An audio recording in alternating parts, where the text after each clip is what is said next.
Nice to hear you, to meet you, to see you. Hi, Ilse. Lovely to be here. I love spending time with you. Yes, it's always fun. We are approaching really interesting times, and I thought it would be nice if we um, inform people about what's going to happen and what our plans are. We are approaching the big global change. We are approaching the last mutation of mankind. So it's indeed amazing times in ahead of us. And you had the brilliant idea of, really putting something up and doing some regular events to, keep people um, alert and posted and informed about what's going to happen. Yes. And um, Ra always said that he wanted to do a website about the rave children to keep people informed. He never got around to do that. Unfortunately, he died before he could realize this project. So our on our website, we are going to do both. We will inform about the coming mutation, about the rave kids, and all the interesting events that are approaching. So every well, let's start with the date. Um, Okay. Yes.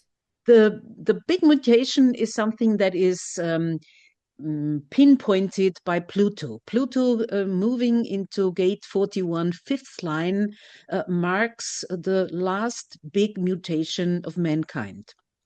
Yeah. So we will sort of show the time until the 14th of February in 2027. This is when Pluto will activate the gate 41 fifth line. Mm. So would you like to talk a little bit about what's going to happen and what Pluto will sort of start at this time? Well, Pluto is the planet of transformation, and also it brings a new truth, and it can highlight, so all the things that we have been, well, I say doing wrong, but all the places where we could make some changes and step into our real power. And it works on a 248-year cycle. This is how long it takes for Pluto to go through its transit around the wheel. And so the last time we had a Pluto transit into the 41.5, it was in 1781, and it marked the point of the discovery of Uranus, which made us go, of course, from the seven-centered being to the nine-centered intransitus being that we are now, and Mhm. also was the introduction for projectors to come into the world and into our environment. So Pluto brings some really big changes, really Mhm. big changes. Mhm. And it's Mhm. one of the big things, of course, that is happening in 2027 as we move into a time of mutation. And that's what Pluto is bringing to us as it moves into the 41.5 in 2027. It's going to signal the mutation in our genes that is already dormant within our genes and start to make that available, I suppose, to come into the world. Mhm. Mhm. So we will see the coming of the new people, of the new raves, of the new species, Yeah. which will cover some of our events to really talk about what we know and what we expect and what we assume that these new uh, species is going to be like. But there is another important change and shift happening at the same time, and that is the global background frequency. Indeed. Yes. And that's the one that most people are talking about. I think when they talk about 2027 and the big change, Mhm. a lot of the times both of these events are being brought together in people's minds when actually they're two separate events that we think are about 3 days apart. Mhm. And so it's understandable that they've been brought together in people's minds. But the sort of like the big one, I suppose, is the 412-year cycle, which is the background frequency. And that's the one that is changing and from planning and taking us into the Phoenix and also from Maya into penetration. So big changes in 2027, early 2027. Mhm. Mhm. And Ra was very clear with the 14th of February. That's when Pluto hits the fifth line, 41.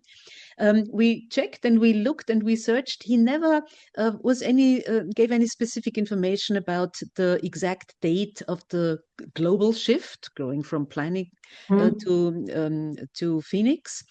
So we, you and I, we had some fun asking AI and trying to work out the exact position of the Earth axis, which is something that neither you nor me can really calculate properly. Indeed. So we had some fun and some trouble with ChatGPT, and in the end, we arrived at the date, and it gave us the 18th of February. Yes. So I'm not 100% sure if this is exactly correct, but it looks like it is roughly around this time. So that's why, two really important changes for long periods of time happen, within a few days. So that's really this big, why this is such a big thing. Yeah, indeed. And then we can look at, a couple of other things that come into it, like the Godhead is changing, if you want to get into the human design mechanics. And also it's the 55th step. So these are also just little things that we can sprinkle on the top, say, this is a really big deal, It this really is. change that's coming. Okay, so let's give a little outline on the raves. I mean, that's the big thing everybody's talking about. We will do some detailed events about the raves, but it's a new species. It is human mothers who will give birth to this new species, and we human beings, we are going to be the primitive ancestors for a new species, which is Really amazing to consider, isn't it? I can't quite get my head around how that's going to work and how it will look in the world, and how humans, as the sort of current dominant species, are going to start reacting when we really realize, when it sinks in, which might not be for a couple of hundred years, of course, but when we actually sinks in that we're no longer the dominant force on this planet, it's like, wow, how is that all going to play out? It's exactly. mm, And of yeah. course, it's also very important to keep mothers and parents informed, because Yes. a young family who looks forward to a sweet cuddly baby, and then they have a rave child, which is not going to be a sweet cuddly baby as we used to know it. So they will be considered strange or handicapped at the best. So it's going to be very vital information that people know what's happening and can try and handle it and deal with it. Yeah, to bring education into the picture is really important at this time, Hmm. and not just for parents, but for everybody, isn't it? For Hmm. all of Hmm. us who are witnessing these changes and feeling uncomfortable within them, or wondering, well, what actually is going on in the world? I mean, that's Hmm. one of the big themes, isn't it? But Hmm. it's also for the people who feel that, oh, what can I do for the raves? How can I support the raves? And sort of building up um, some kind of a system to take care of the raves, which Hmm. is fine and it has its part. And also, the raves aren't going to care, from what we've been told. It's not for them. It's going to be for the people who are doing the work. The raves won't care. Hmm. As long as they can meet other raves and get into their conscious penta, that's all that's going to be their driving force, as far as we're aware. Hmm. Hmm. Exactly. That's another really tricky thing, because we will probably consider them handicapped, and we will probably try and put them in some institutions or homes out Mhm. of our care. And that's the best thing that can happen to these kids, because then they have a chance to meet others and to end up in this conscious penta, which Mm. what it's all about. Yeah, and I think it will be so confusing for Hmm. Hmm. humans because we'll be looking at these children, and the disconnect is Hmm. of they look human. How do we know they're not human? And then it's just going to be a very, very strange Hmm. way Hmm. of living, with these beings who are just not us anymore. Hmm. Hmm. Yeah, and that brings me to you. You said uncomfortable when our world is changing. I feel, particularly addressed, because the current global cross of planning is my personal cross too. Mhm. So I know, and I've been knowing for a long time, that my time is obviously coming to an end. So there is, of course, this I don't like it on one side. On the other side, I am so curious and I am so happy to be able to witness this. I mean, Yes. the chance to be alive and consciously and aware witness a global change. Mm, I mean, yeah. nobody, as far as we know, ever had the chance to watch it, to observe No, it. it's never been documented in these terms, has it? It's not ever been a thing. And at Hmm. least you're going into a sixth line. Well, we all are, but I mean, at least you'll have your sixth line Yes. supported. Well, Because that, yeah, mm, my four is going to be in a little, or my one, the one is going to be a little harmony to the four. So yes, I hope it will not be too dramatic, but I can really see and I can feel. I mean, we can see all the already. collective structures really dissolving and breaking apart. So Mhm. we've had some time to prepare, but still, I feel, you know, sort of worried and very curious at the same time. And yeah, I'm looking forward to watch this. Yes, and it's always a thing of not taking it personally and realizing that it's the program. The program is unfolding exactly as it needs to bring this new species in so that consciousness carries on its journey in form. Hmm. And Hmm. really, it's as mechanical as that, even if it doesn't necessarily feel it. Exactly. And talking about the frequency, so planning the structures, the support of tribes and collective structures, that's falling apart. And when we enter Phoenix, the one part of the new cross or the one new cross, we're going into a very individual time. Would you like to talk about general Phoenix theme, the global background frequency, which is going Yes, to be one part? it's because that's a whole thing, isn't it? Going from bargains and community and all of the structures that we've built up to make us a kind of a we society. And Hmm. then all of that going from what Ra said, the Sleeping Phoenix would be changing its name in 2027.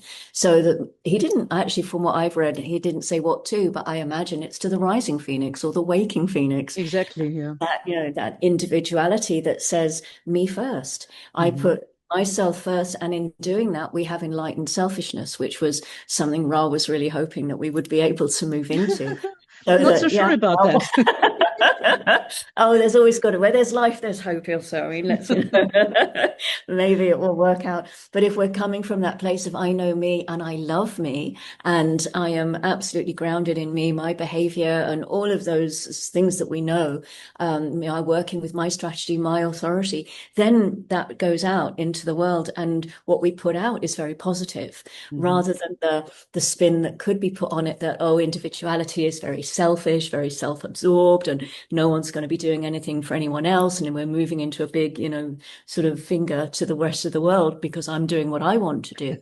Hmm. And we don't know that that will be the case. And hopefully there will be enough people moving into that sort of more spiritual side, I suppose, of like, okay, well, things are a little bit squeaky. Let's band together. What can we do for each other? How do Hmm. we move through this without the stricture and the constraint of having to fulfill bargains, of having to have that handshake, but doing it in a much more individual, healthy way? Hmm. Hmm. I've got a little video on Donald Trump and the coming age with the sixth line of 55 being selfishness. So Mhm. yes, the enlightened version, that would be nice, but I'm afraid we were going to see quite a lot of, material and mean spirited selfishness. So I think we really have to prepare for that other side as well.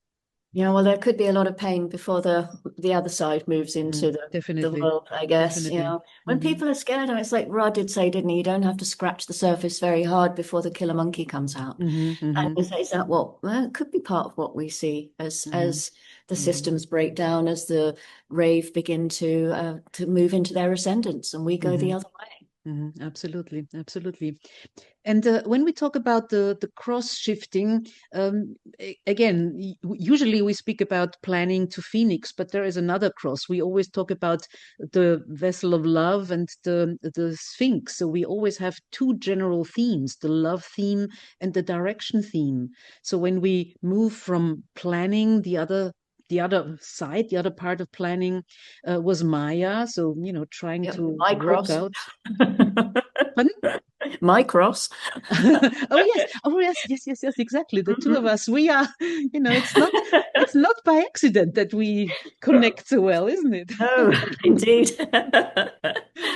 So, Yeah. well, then you have to you give us a little outlook on or overview on what Maya is all about.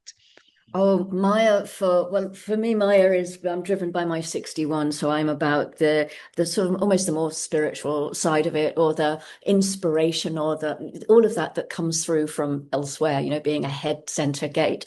And Mm-hmm. it's also partly all to do with details and sharing those details and Mm-hmm. getting those out to the collective. But it's got that tribal thing with the 32 of the continuity. So how do we keep the continuity of the tribe? How do we keep the tribe safe with giving enough detail, and also making sure that growth is part of the picture as well, but not exponential growth, because that's eventually going to fail. It's Mm-hmm. growth within continuity, Mm-hmm. and bringing it in with that.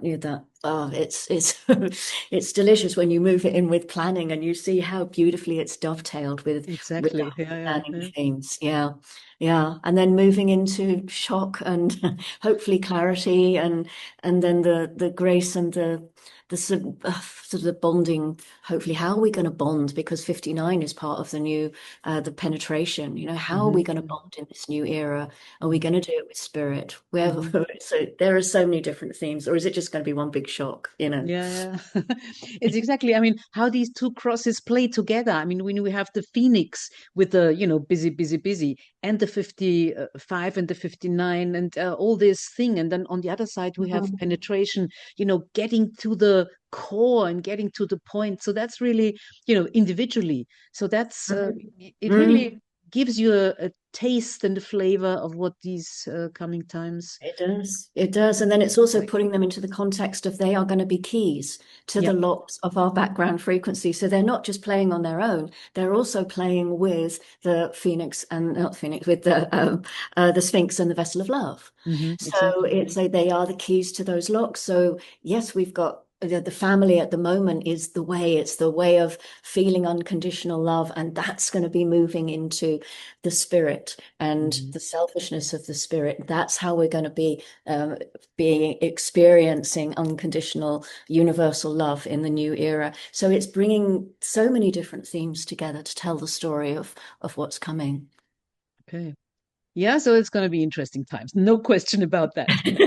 And because we want to give more information than our talk now, so you had this really brilliant idea. I mean, I'm so happy for you and for your inspiration and for your asking me the questions that I really make me jump into action. I mean, you're a Mm. projector, I'm a four motor generator. So you mentioned something and I sort of, oh yes, wonderful. So, okay. So that's what happened.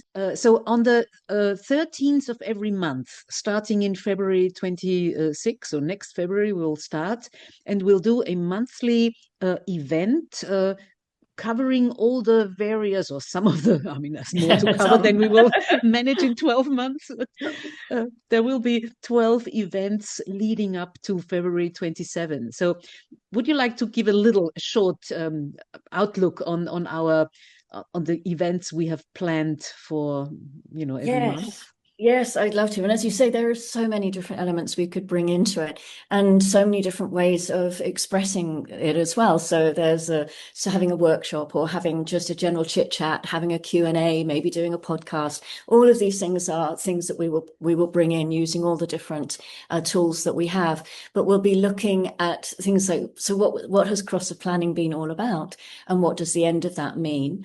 And of course, then we've got to look at what the next cycle is going to be. So looking at that in a bit more depth than we've just been talking about Mm-hmm. today. And also looking at Pluto and Pluto's role in a little bit more depth. Mm-hmm. And there have been a lot of prophecies through the years, through the many years, of Mm-hmm. things that are coming, things that are changing. So it's looking at some of those and possibly bringing in other people who've got more knowledge on maybe the Vedic cycles or the Mayan cycles, Mm-hmm. because they Mm-hmm. also have their narrative about the times that we're going through. So that could be quite interesting